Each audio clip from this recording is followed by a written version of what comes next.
welcome to Time for 13, Doctor Who podcast in 13. So we're here to talk about episode 2 of the new Doctor Who series in and only in 13 minutes. So let's get rolling. As always, with me is Rob. I'm ready. Let's do it. All right, let's get rolling. Okay, so we are talking about episode 2 of the new Doctor, the Ghost Monument, a.k.a. Okay, I could have went with When Scarves Attack. Yeah. I could have went with the amazing Pitch Black Race. Oh, that's good. I could, that's all right. I could have went really deep and could have went with Moffat's Ghost. Oh, okay. But instead, I went with Impossible Girl, Meet the Timeless Child. Oh, yeah. Yeah, that's good. That's some pure, uncut Doctor Who stuff right there. There we go. Absolutely. Yeah. All right, so let's get into it.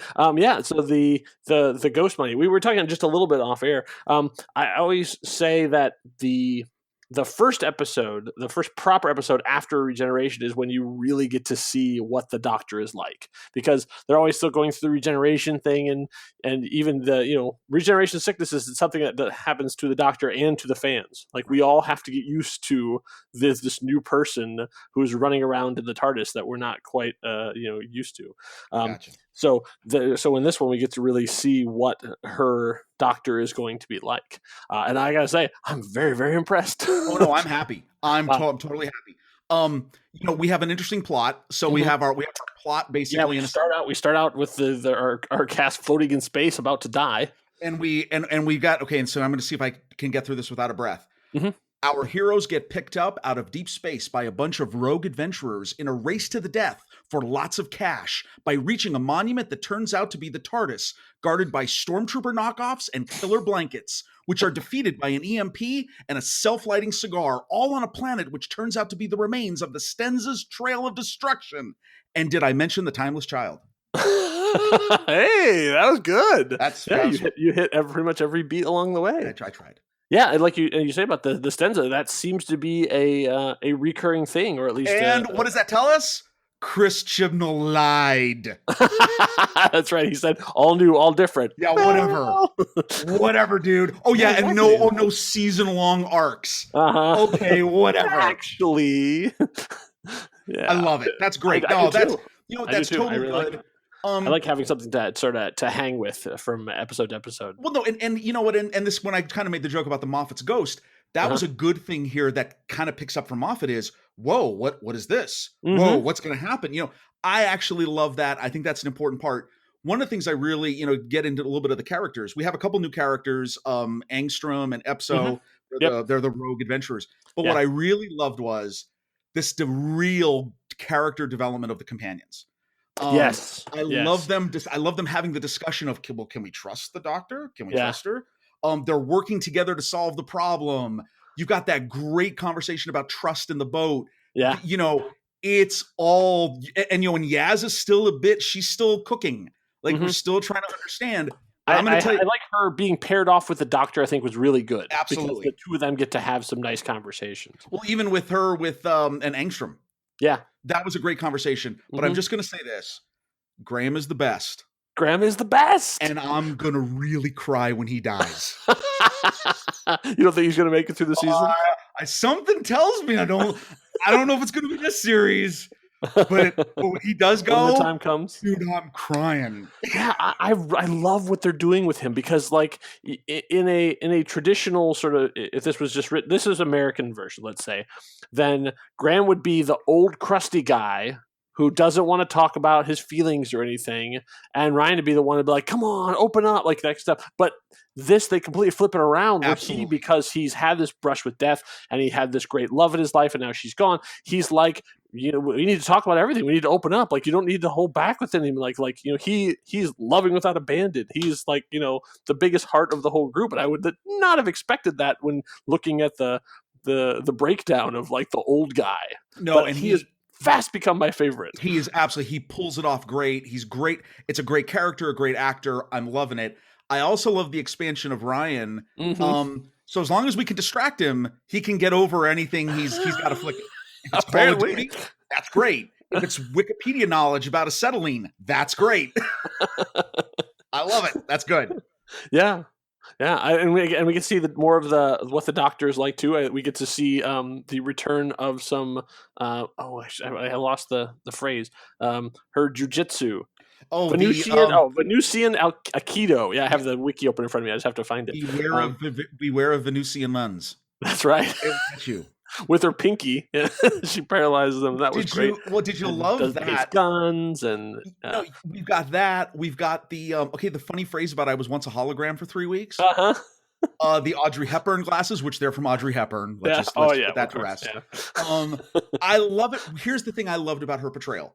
Mm-hmm. She's the Doctor, full Doctor, totally. I'm all in. She's the Doctor, but this Doctor has no problem showing you all. She has no idea what's going on. Yes, that's totally different than like I have this under control. Everything's fine. She is insanely curious, but incredibly open about that stuff too. Like, this is great. I don't know what's going on. Like, why would this happen? Why would I mean, she's asking all of these questions as opposed to just thinking them quietly in the back of her head. And that's what we've not seen the Doctor do in a long time. Absolutely right. No, I just thought that whole thing, you got that all from this episode, and it was really good. I like where it's going. It also feels, since we've been watching these in such close succession, it finally feels like she's out from under the cloud. Like, from when Christopher Eccleston first showed up as sort of the battle scarred Doctor, all the way through the 50th, and Capaldi and his, which we're still talking about, so we don't get into that. But like his. Am I a good man? Sort of midlife crisis Doctor. Yeah, exactly. This event feels like, okay, we've come out of that and now we're into the sun, and like literally, I mean, in this episode, it's like bright, shining through most of the thing. And so there's a lightness to the Doctor. I mean, obviously, it's the reboot. It's a new Doctor. It's a new showrunner. All this kind of stuff. But there is a lightness of spirit to the show now, as you and I are watching. Oh, yeah. Capaldi's first season as these new ones are coming out. It's a little bit different. Shockingly different. Yeah, like different. It's yeah. Well, no, and I also like I still love the way they're treating the gender, which they're which he's really ignoring it, and that's the way I think absolutely was the best decision to make. But like when you finally get to the TARDIS and it's come to Daddy, I mean Mummy. Yeah, like the Doctor's the Doctor, and that's right. That's what's awesome. That's exactly how it should be done. Kudos to them. That's great. Yeah, I agree. So the wibbly side, we have like our little wibbly wobbly stuff. Okay, again, you said this last time, on location. Mm-hmm. I mean, it's incredible. It's just, it gives the show just an incredible look. And we also get to see the intro sequence for the first time. Yeah, that's right. We get to see the brain, and it's very cosmic-y, but also has sort of an organic thing to it as the sort of mirror image thing swirls around. It kind of reminds me a little bit of Tom Baker's intro, with the sort of like the split down the middle mirror image of the thing sort of writhing around. What I did like though is it looks making it sound way grosser than it actually. Oh yeah, no, but it also just looks incredibly new. It really has a completely unique look to it. It's not any type of tunnel. It's not any, what I mean? Like the colors and everything. And I think they've done a great job. Also interesting that the director and the producers get props. Oh, I didn't notice that. Yeah. It's not just the actors, logo, and then a producer, director, and then you get the I like the nice boom with the title and the writer. Yeah. And we can see the full logo on it. Yeah, the logo, the theme, I think, is the music is developed nicely. A couple interesting things. We did get a little reference to Waters of Mars. Don't drink, don't even touch the water. Oh, that's right. Yeah. I did like that we've sort of grounded ourselves now in what we use. Instead of reversing the polarity, we're actually using an electromagnetic pulse. Yeah, I thought it was good. They're actually putting some real science in there too. I thought that was they had a big thing about that. I like that. Here's the only thing I don't get. So why is it called the Ghost Monument again? They just call that, I think. Okay, so the idea was that after the TARDIS, are we meant to think it kicked her out or she fell out? That it got lost, so it's been shifting in and out of time on this planet for 1,000 years, more than 1,000 years. Got it. So it's like it basically went all the way back as it was. So it's been sort of waiting for her, like okay, kind of checking in, maybe. I don't know. I can take that. Oh, very cool. So we've got our phrases of the episode. Okay, I'm going to give them to you, and I'm trying to keep them with the Doctor, but there is a bonus one. Okay, number one. Quick update. I made a terrible mistake. Number 2, treating it as a chance to surprise myself. Oh yeah, Which I yeah, like that was that. a good one. Number 3, did you practice those lines in the mirror? Yeah. Number 4, see, brains beat bullets. Uh-huh. But my bonus one from a man, can people and things stop putting stuff inside me without permission? That was great too. Yeah, that's right. We didn't even talk about that. A way of getting around the whole TARDIS not translating for them is they basically were given Babelfish. That was awesome. And I'm like, oh, what a great little little thing to do, as opposed to having to explain away why everyone speaks English or is talking English. I love that. I like the fact that they all thought they were human. Like, you're human. Like, I'm not human. Nope. I'm Althusian or whatever. I love that they cared to make sure they kept that continuity, and that punchline is awesome. Yeah. All right. So we're getting close on time. Right. So we need to talk about the most important new thing that we get to see in this, which is the TARDIS. You mean the TARDIS of solitude?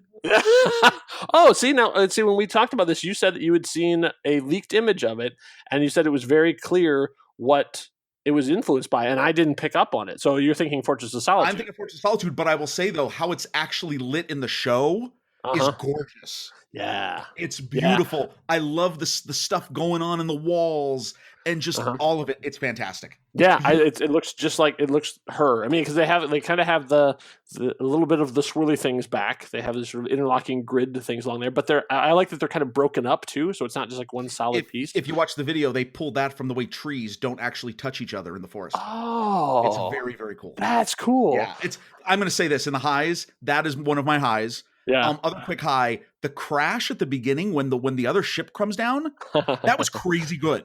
Oh yeah, and the long continuous shot all through. Oh my god, absolutely amazing. So what? This only nitpick I have, as we're running out of time. When she was on Earth in her first episode, she pulled the crystal from the Stenza's his machine, like her crystal, and she built her sonic screwdriver around that crystal. Correct. And yet, when we see the TARDIS, it has used that crystal as a theme. Why? Well, remember the TARDIS has. Remember in the Doctor's Wife, the TARDIS knows future. Oh, that's true. So the TARDIS headcanon accepted. I like. Yeah, exactly. No, that I just did that right like that. Okay, really quick. We're just a little bit over. The lows. I didn't get the title, but you fixed that for me. And you also fixed the TARDIS integration of the plot. This is a little bit of Moffat's Ghost, though, on the low for me, because now we're getting into mysterious concepts pulled along to what seems like throwaway plots. I'm a little. So I thought you were going to say because he tried to make something ordinary look scary, like we were talking about having to terrify my daughter by throwing a towel on her in the middle of the night. Well, that's all that too. But I have to say, though, for the most part, though, very high. I thought this was a hugely well done second episode. My favorite part of the entire episode is the theme is teamwork. Oh yes, the entire episode revolves around it, and at the end, we've got each other. We're gonna make it through it. It's fantastic. That's the theme of this entire episode. Love it. Yeah. All right, so our ranking for the Ghost Monument is, of course, and that is the highest. And that is the highest you can go. Way to go. Yeah. We're off to a good start. So that was it. That was a good start. So yeah, it's very, very good. I cannot wait to see, and I love the fact they're not telling us much about the future. No. So I don't know what's the next episode about.